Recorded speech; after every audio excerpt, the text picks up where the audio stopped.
Story 4. I personally know 2 people who believe they've seen a leprechaun. Just as the title states, I personally know 2 people who have truly seen leprechauns. These 2 stories are unfortunately going to be rather long, but I want you all to get the full details. I'll post a TLDR at the end. Both of these stories take place in western Pennsylvania. The first story takes place in 1991. My ex-boyfriend's dad was the chief of police of a small town located directly outside of a city. Okay, Charlie. I was like, my first thought, Charlie Swan. Got it. Locked in. He had several police officers who worked for him, and one was a younger rookie cop who I'll call Mike. The police officers in that jurisdiction often assisted in the city police with calls. Mike was going to such a call one day in the beginning of March. He was driving down a road that on either side was a field of tall, dead brown grass. All of a sudden, Mike saw what he thought was an animal coming out of the grass on the left side. He said he saw the next sequence of events in slow motion. He tried to slow his cruiser down. He saw that it was not an animal, but indeed a small, bald, dirty man dressed in ragged clothes, approximately 2 feet tall, running from the grass. He slammed on his brakes. The cruiser did not stop fast enough, and he hit the small man with the front of the car. The man flew up in the air. Mike jumped out and ran to the front. He said he looked right down at the small man, who he then noticed had reddish-brown hair. The little man began screaming, evil laugh, and hopped up, running into the grass on the right side of the road. Mike ran after him, but all he heard was the sound of evil, mocking laugh. When Mike got back to the station, he was visibly shaken. My ex's father said he was pale white and could barely choke out the story. When he finished telling them what happened, everyone except my ex's dad began to howl with laughter. The other cops teased him relentlessly about the leprechaun story, since it was about 3 weeks before St. Patrick's Day. One of the cops went to the dollar store and bought a leprechaun hat. He left it on Mike's doorstep with a note stuck in the brim saying, "I'm coming for you, Mikey." The next morning, Mike came in crying and told my ex's father he was quitting the police. My ex's father believed Mike and said he could tell he was extremely sincere in his belief and that he'd hit a leprechaun. He told the other cops to leave him alone about it, and Mike worked with him for years to come. I'm sorry. Can you imagine you quit your career for a leprechaun story? Yeah, you get bullied so bad that you have to quit. Okay. I first heard this story from my ex's father. I could tell he really believed Mike had seen what he'd seen. Later that year, Mike was over at my ex's house. I asked Mike about the story. He grew quite pale and quiet, and he told me exactly the same story my ex's father had told me earlier. He insists that he hit a leprechaun with his car that day. The second story takes place in 1998. My childhood best friend, Susan, grew up in one of the most haunted houses I've ever seen in my life. She lived in an old farmhouse way out of the country that had been in her family for generations. It's important to understand how her upstairs was set up. So you'd go up the first staircase to essentially a dead end, with hallways on either side of the staircase. To the right was a very large room, which was her parents' room. To the immediate left was her sister's room, then Susan's room, then an open hallway which led to the bathroom and a smaller back bedroom. Susan's bedroom had an open doorway into the hallway that faced the bathroom and the small bedroom. Susan would often tell me of odd things that would happen in her house also, and I would often discuss odd things that happened to both of us when I would go over there.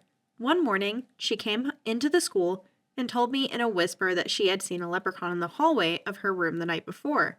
I could tell it scared her. I asked her if she'd seen it before, and she said she had. She said she'd heard rustling noises out in the hallway and gotten out of her bed to peek around the corner. In the corner of the hall, she saw a small man, approximately 2 feet tall, in dirty clothes with red hair. She froze with fear. Then, she said the man disappeared. She said she'd seen him before out of the corner of her eye moving in the hallway at all hours of the day. I remember her clear as day saying to me that it did not look like the leprechaun on the Lucky Charms box. That was my question. Being an amateur paranormal investigator at the time, I asked her to draw me a picture. I still have the picture somewhere in my parents'. She drew a small man with red hair standing in her hallway. I believe she saw the leprechaun one more time, then she told me she never saw it again. I should note, too, that Susan was not asleep or in her bed at the time she thought she saw the leprechaun. She would see it out in the hallway or out of the corner of her eye while she was upstairs. I believe she only saw it over a 6-month period. A lot of strange things happened in her house, and I know she believed what she saw and wasn't just making up stories. Now that I'm older and do paranormal investigation myself, I believe what Mike and Susan both saw what are called Tommyknockers. Tommyknockers are leprechaun-like creatures believed by immigrant coal miners to live in the mines and move tools and such things. This being Western Pennsylvania, each location where the leprechaun was seen was above or near a coal mine. They are often described as dirty, scraggly, sharp-featured looking little men with reddish hair. I cannot express how sincere both of them were to me when telling me their stories. So, yep. Okay, so I also thought of Tommyknockers when you were reading that, because there's a brewery called Tommyknockers, not too, like, in a town, like, not our town, but, like, a couple towns over. Yeah. And, yeah, I was like, that's a funny little name, and I looked it up. And I feel like for being in Pennsylvania, that follows more of the lore for the region. Yeah.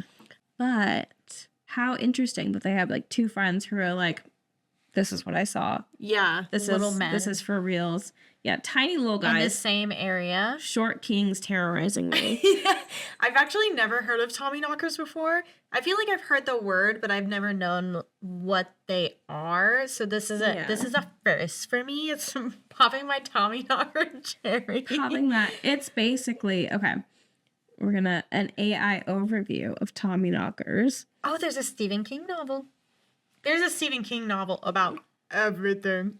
There is The Monkey. Have you, like, go see it. Go see it. I think you'll like it. It's based on a Stephen King short. But basically a Tommyknocker is a gnome-like creature, similar to a leprechaun. We're not going to say English brownie. I don't know what that is, and that sounds vaguely racist. But they're believed to live in the cracks of mines, and some of, like, the, like, sounds you hear inside the mine, just like a Tommyknocker. Gotcha. Causing mischief. But yeah, it's also a brewery. Nice. So sick. Yeah, I mean, because I'm like, no, I wouldn't even know what to think because I don't know what a Tommyknocker is. I literally would have been like, oh, it's a tiny ghost. Yeah, it's just a Tiny ghost. wee little ghost. It's a little kid ghost. A wee little baby. Yeah, that would freak me out if I looked out in the hallway. The first story, I'm like, he got bullied out of a job. That's wild. He literally was Never like, I have hit a ever- leper. Yeah. First off, okay, I to can't be fair, put just my pinky down. I wouldn't have, like, told people that because I know how Yeah. it sounds, especially, like, based on what I've seen from, like, Brooklyn Nine-Nine. Yeah. I wouldn't have said that in a room of Full other of people. cops. Yeah. Because I know I would be roasted No, for it. full of cops in there. I he believe got they left a bullied hat that said, I'm coming for you, Mikey. Like, Yeah, no, those cops were waiting for it. They were like, this fucking loser. if any group is gonna, I imagine they're in Boston. If any group is gonna pick on you, it's gonna be they're the still in Pennsylvania. Oh, they're in Pennsylvania. Yeah. in Same- my head for same the kinda, like, story. It's What, the same are we kind of doing, vibe. like, Philadelphia? Like, I don't know. It's in Pennsylvania, so you can pretend it's Philadelphia. I It's imagine okay. it's like fucking Frank from It's Always Sunny. That's you who you hit. You thought you saw fucking Leprechaun? No, it's Frank on St. Patrick's Day. Oh my god, yeah, it is. He's just running across He's the so road. good. Oh my god, getting hit by a car. It falls into his lore. No, it does. I Yeah. can totally see it. The episode where the gang saves Frank from being hit by a car.